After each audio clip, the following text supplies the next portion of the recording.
ಕ್ರಿಸ್ತಶಕ 1630 ಪುಣೆಯ ಬಳಿ ಶಿವನೇರಿಯಲ್ಲಿ ಒಂದು ಮಗು ಜನಿಸಿತು. ಬಾಲಕನ ಹೆಸರು ಶಿವಾಜಿ. ಅವನ ತಾಯಿ ಜೀಜಾಮಾತೆ. ಕೇವಲ ತಾಯಿಯಲ್ಲ, ಒಂದು ಸಂಸ್ಕಾರದ ಶಾಲೆಯವಳು. ಪ್ರತಿ ರಾತ್ರಿ ರಘು, ರಾಮ, ಅರ್ಜುನ ಇಂತಹ ಶೂರರ ಕಥೆಗಳನ್ನು ಅವನಿಗೆ ಹೇಳುತ್ತಿದ್ದಳು. ಒಂದು ದಿನ ಜೀಜಾಬಾಯಿ ಅವನ ತಲೆಯ ಮೇಲೆ ಕೈ ಹಾಕಿ ಹೇಳಿದಳು, ಮಗನೇ, ಶೌರ್ಯ ಎಂದರೆ ತಲವಾರವಲ್ಲ, ಕತ್ತಿಯಲ್ಲ, ಸತ್ಯಕ್ಕಾಗಿ ನಿಲ್ಲುವ ಹೃದಯ. ಈ ಮಾತು ಆ ಬಾಲಕನ ಹೃದಯದಲ್ಲಿ ಗಾಢವಾಗಿ ಬಿತ್ತಿತು.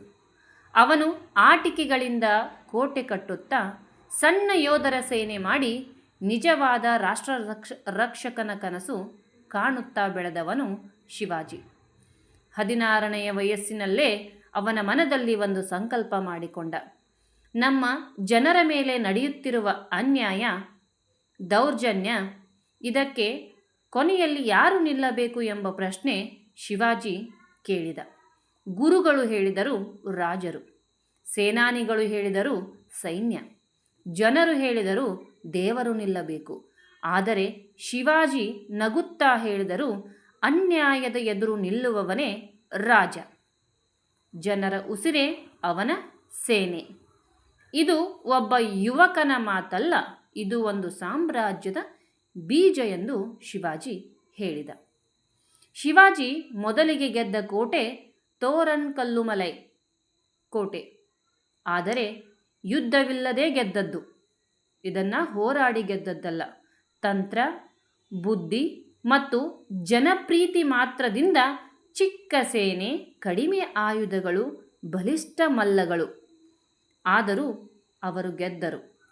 ಇಷ್ಟೇ ಸೈನ್ಯವನ್ನಿಟ್ಟುಕೊಂಡು ಆ ಕೋಟೆಯನ್ನು ಗೆದ್ದರು. ಶತ್ರುಗಳಿಗೂ ಅರ್ಥವಾಗೋದೊಂದೇ ವಿಷಯ, ಶಿವಾಜಿ ಕೋಟೆ ಗೆಲ್ಲಲಿಲ್ಲ, ಅವನು ಜನರ ಮನಸ್ಸನ್ನು ಗೆದ್ದಿದ್ದ. ಈ ಗೆಲುವಿನಿಂದ ಪ್ರಪಂಚಕ್ಕೆ ಹೇಳಿದ, ಸಂಕಲ್ಪ ದೊಡ್ಡದಿದ್ದರೆ ಸಾಧನೆಗಳು ಚಿಕ್ಕದಾಗಿದ್ದರೂ ಪರವಾಗಿಲ್ಲ. ಇದು ಅವನ ಮೊದಲ ಪಾಠ. ಪೂರ್ತಿ ಶಸ್ತ್ರಾಸ್ತ್ರ ಬೇಡ, ಸಂಪೂರ್ಣ ನಂಬಿಕೆ ಇರಬೇಕು. ಶಸ್ತ್ರದ ಮೇಲೆ ನಂಬಿಕೆಗಿಂತ ನಮ್ಮ ಮೇಲೆ ನಮ್ಮ ನಂಬಿಕೆ ಅದು ಮಹತ್ವದ್ದು ಎಂದು ಹೇಳಿದ. ಶಿವಾಜಿ ಗೆದ್ದದ್ದೇ ಕೋಟೆಗಳಲ್ಲ, ಗೆದ್ದದ್ದು ಅವನು ತನ್ನ ಪ್ರಾಣ ಭಯವನ್ನು, ಗುಲಾಮಿ ಮನೋಭಾವವನ್ನು, ಅಪಮಾನವನ್ನು, ನಾವು ಚಿಕ್ಕವರು ಎಂಬ ಭಾವನೆ ಅವನು ಜನರಿಗೆ ಹೇಳಿದ. ನಿಮ್ಮೊಳಗೆ ಯೋಧ ಇದ್ದಾನೆ, ಅವನನ್ನು ಎಬ್ಬಿಸಿ. ಈ ಮಾತನ್ನು ಕೇಳಿ ಸಾಮ್ರಾಜ್ಯದ ಜನರು ಎದ್ದರು. ಮಲೆನಾಡು ಜೀವಂತವಾಯಿತು. ಶತ್ರುಗಳು ಹೆದರಲು ಶುರು ಮಾಡಿದರು. ಶಿವಾಜಿ ಒಬ್ಬನೇ ಅಲ್ಲ, ಪ್ರತಿ ರೈತ, ಪ್ರತಿ ಮಹಿಳೆ, ಪ್ರತಿ ಯುವಕನು ಶಿವಾಜಿಯೇ ಆಗಿದ್ದನು. ಈ ರೀತಿಯಾಗಿ ನಮ್ಮ ಶಿವಾಜಿ ತನ್ನ ಸಾಮ್ರಾಜ್ಯದಲ್ಲಿರುವಂತಹ ಎಲ್ಲ ಪ್ರಜೆಗಳನ್ನು ಹುರಿದುಂಬಿಸುತ್ತಾ ಬಂದನು. ಔರಂಗಜೇಬನ ನ್ಯಾಯಾಲಯದಲ್ಲಿ ಮೋಸದಿಂದ ಬಂಧಿತನಾದ ಶಿವಾಜಿ. ಭಾರತದ ಅತ್ಯಂತ ಬಲಿಷ್ಠ ಸಾಮ್ರಾಟನಾದ ಔರಂಗಜೇಬನ ಕಣ್ಣುಗಳಲ್ಲಿ ನಿಂತಿದ್ದು. ಶಿವಾಜಿ ಭಯಪಡುವುದಿಲ್ಲ. ಅವನು ಯೋಚಿಸುತ್ತಾನೆ, ಕಂದಾಯವನ್ನೇ ಕಟ್ಟಿಹಾಕಬಹುದು, ಆದರೆ ಸಂಕಲ್ಪವನ್ನೇ ಇಲ್ಲ. ಔರಂಗಜೇಬ ನೋಡುತ್ತಿರಲಿಲ್ಲದ ವೇಳೆ ಶಿವಾಜಿ ಒಂದು ಚಿಕ್ಕ ಯುಕ್ತಿ ಬಳಸಿದ.